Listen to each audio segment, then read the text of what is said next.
Adenium में कब कितना पानी डालें समझ ही नहीं आ रहा, बहुत कन्फ्यूज़न है, मरते जा रहे हैं। ये एक प्रश्न आया था और मुझे लगा इसका जवाब मुझे वीडियो बनाकर देना चाहिए, क्योंकि मैं डिटेल में समझाना चाहती हूँ। तो अडेनियम क्यों मरते हैं, उसका कारण, और जहाँ तक अडेनियम में पानी देने की बात है, इसे मैं कहूँगी अडेनियम की केयर। तो अडेनियम में पानी देना या अडेनियम को खाना देना या उसकी केयर करना, ये 2-3 चरण में होता है। एक तो वह जब अडेनियम सीडलिंग है, और दूसरे मिडिल एज के हैं, तीसरे बड़े एज के हैं, कैसे पॉट में है, कैसा पॉटिंग मिक्स है, कहाँ रखे हैं, बहुत सारी चीज़ें मैटर करती हैं। इसलिए सिर्फ इस प्रश्न का उत्तर एक लाइन में नहीं दिया जा सकता। ये नहीं कहा जा सकता कि एक दिन छोड़कर डालिए या रोज़ डालिए या हफ्ते में एक दिन डालिए। आपको पौधे का मूल स्वभाव समझना होगा। रेगिस्तान का यानी रेतीली जगह का उष्ण जो जलवायु है, गर्म जलवायु का पौधा है। तो जब हमारे यहाँ गर्मी का मौसम होगा तब इसके लिए कोई दिक्कत नहीं है, ये उस मौसम में खुश रहेगा।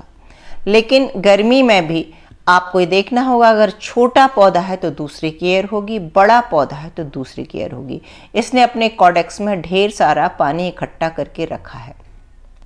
तो जो बहुत बड़े बड़े पौधे हैं, जैसे ये मेरे बड़े बड़े कॉडेक्स के बड़े बड़े गमलों में हैं, और इनका जो पॉटिंग मिक्स है वो मैक्सिमम रेत ही है, मेरे पास वही उपलब्ध है।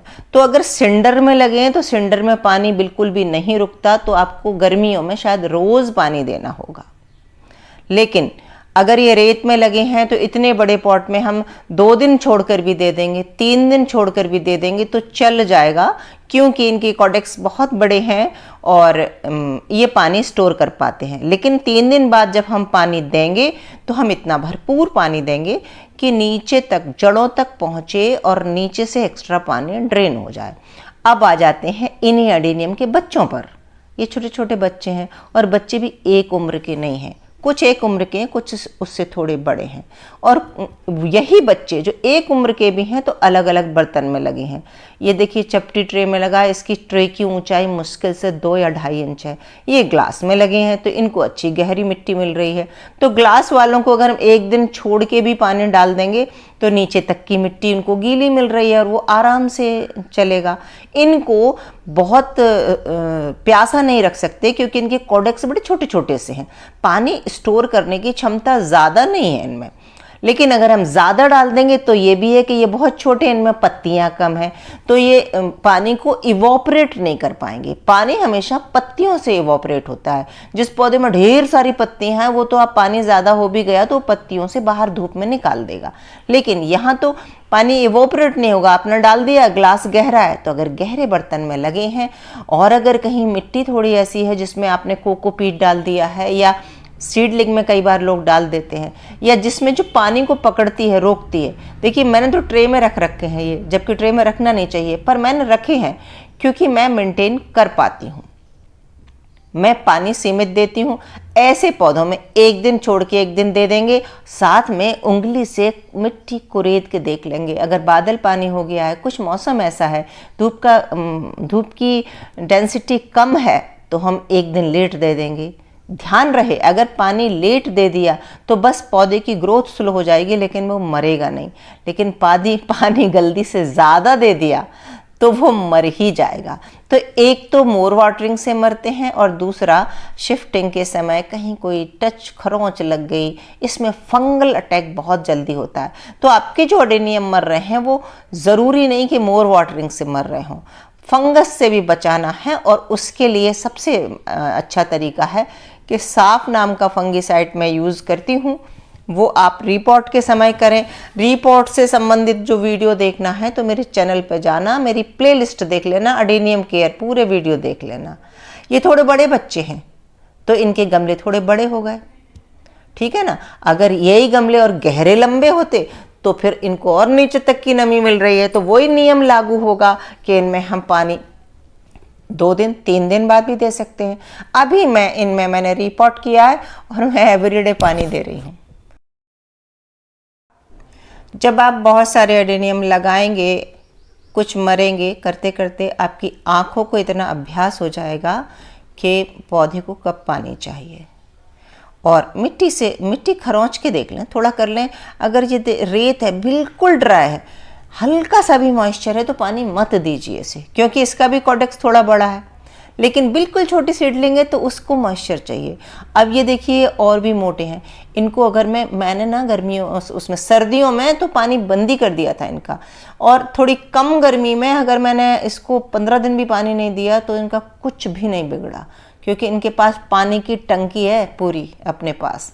तो ऐसे एडेनियम कैसे मर सकते हैं? एक तो फंगल अटैक से मर सकते हैं कि कहीं कोई खरोंच लग गई हो, या आपने मोर वाटरिंग, रोज रोज रोज पानी दे देंगे तो ये बड़े वाले मर जाएंगे, क्योंकि इनके पास ऑलरेडी इतना बहुत सारा है। तो मैं केवल विज्ञान समझाना चाहती हूँ कि मिट्टी बनाते समय ध्यान रखें कि अगर आप बहुत ज़्यादा भुरभुरी मिट्टी बना रहे हैं, जैसे कि मेरी है, तो बहुत भुरभुरी मिट्टी क्या करती, पानी बिल्कुल नहीं रोकती। तो इसलिए मैं जल्दी एक दिन छोड़ के एक दिन पानी दे देती हूँ, क्योंकि मुझे पता है मेरी मिट्टी पानी रोकती नहीं है और इनमें पानी की कमी हो जाने वाली है। लेकिन अगर आपने रेत के साथ गार्डन सॉइल का पार्ट ज़्यादा मिला दिया है, आपको पता है आपकी मिट्टी कैसी है, तो अगर लगता है कि मिट्टी मेरी थोड़ा पानी होल्ड कर रही है तो फिर आप लेट डालें। बिल्कुल क्लियर विज्ञान है। अभी जैसे मेरे ब्लूम कर रहे हैं, इस समय अगर मैं पानी रोक दूंगी तो इसका फूल जल्दी झड़ जाएगा। जितनी तेज धूप है उतना ही ज़्यादा फूल खिल रहे हैं, उतने ही चटक रंग आ रहे हैं, उतने ही एडेनियम खुश ज़्यादा हैं। इस स्थिति में मैं एक दिन छोड़ के एक दिन अच्छा पानी दे रही हूँ। और मेरा पॉटिंग मिक्स बहुत ही ज़्यादा खुरदुरा है, मतलब रेत 60 से 70% है, बाकी के में थोड़ी धान की भूसी और गार्डन की सॉइल भी है। तो हालांकि अगर बहुत छोटे पौधे होते हैं तो हम उसमें मिट्टी थोड़ी ज़्यादा ये सोच के मिला देते हैं ताकि उनकी ग्रोथ जल्दी हो जाए। बहुत ड्राई जो मीडिया होता है, पॉटिंग मिक्स होता है, उसमें सीडलिंग नहीं लगाना चाहिए। सीडलिंग के लिए थोड़ा सा ऐसा मीडिया हो जिसमें हो सके तो थोड़ी सी आप 5% के आसपास कोकोपीट मिला दें, खास करके गर्मी में, तो थोड़ा नमी बनी रहे। और अगर आप नए हैं तो कोकोपीट से बचें, क्योंकि मुझे पता है पक्का वो आप ख़त्म कर लेंगे। कोकोपीट के साथ हैंडल करना आना चाहिए। जैसे मैं मिला दूंगी तो मुझे पता है मेरी मिट्टी में कोकोपीट मिला है, तो मैं उसको पानी नहीं भी दे पाऊंगी किसी वजह से, तो वो सीडलिंग मरेगी नहीं। लेकिन अगर रेत वाले मीडिया में सीडलिंग लगा दी तो मरती फिर भी नहीं है, लेकिन उसकी ग्रोथ नहीं होती, वो छुटकी सी बनी रहती है। बहुत दिन तक, महीने पर महीने गुजरते जाते हैं और वो बिल्कुल छोटी सी सीडलिंग बनी रहती है। तो सीडलिंग की अच्छी ग्रोथ करना है तो उसका पॉटिंग मीडिया चेंज कर सकते हैं आप। और सेंडर में तो रोज ही पानी डालें। मुझे लगता है मैंने बहुत अच्छे से विस्तार से बता दिया है और आपको इस प्रश्न का उत्तर समझ में आ गया होगा। अब आप अपने अडेनियम को देखें कि वो किस उम्र का है, किस साइज के पॉट में लगा है, कहाँ रखा है। अगर आप छाया में रखेंगे तो अडेनियम सड़ ही जाएगा, ख़राब हो जाएगा। मैं रीपॉटिंग के बाद भी बस थोड़े ही दिन शेड में रखती हूँ। जैसे ही उसकी जड़ें नीचे सेट कर लेती हैं, पकड़ लेती हैं, तो मैं 1 हफ्ते के अंदर तो मैं धूप में ले ही आती हूँ। और जब धूप में ला रहे हैं तो क्रमशः लाते हैं, जैसे थोड़ी सुबह वाली धूप में, कुछ दिन फिर फुल सनलाइट में। ये मेरी वो जगह है जहाँ सुबह उगते सूरज की किरण पड़ती है और डूबते सूरज की भी किरण रहती है। और यही अडेनियम सबसे अच्छे हैं। जो दूसरे अडेनियम और कहीं रखें, एक नीचे की मंजिल की बालकनी में भी रखें, वहाँ इतनी धूप नहीं है, वो अडेनियम मेरे इतने हेल्दी नहीं है। तो ये मेरा अनुभव बताता है कि तेज धूप अडेनियम को बहुत पसंद है। तो कुछ खास नियम बता देती हूँ कि आप इसकी मिट्टी बहुत वेल ड्रेन बनाएं, इसे धूप में रखें, और जब इसको रीपॉट करें तब कुछ दिन के लिए बस छाया में रखें। और जब सीडलिंग हो तब आप इसका पॉटिंग मिक्स थोड़ा सा कम ड्राई बना सकते हैं, लेकिन जल्दी ही फिर उस पॉटिंग मिक्स से हटाकर, जैसे ये बड़े होते हैं, 6 महीने साल भर के होते हैं, आप इनका पॉटिंग मिक्स बदल दें। अगर पॉटिंग मिक्स बहुत भुरभुरा, वॉल्ड्रेन, रेत युक्त या सिंडर युक्त रहेगा तो ये कभी नहीं मरेंगे। और फंगीसाइड का यूज़ हमेशा करें, रीपॉटिंग के समय तो करें ही करें, कंपलसरी है। और उसके बाद फिर बीच बीच में कभी पानी में घोल के बरसात में या आपने कभी छाया में रखें तब ज़रूर करते जाएं। तो मिल गया होगा प्रश्न का उत्तर। मिलते हैं अगले वीडियो में फिर किसी नए प्रश्न और उत्तर के साथ। तब तक के लिए नमस्कार।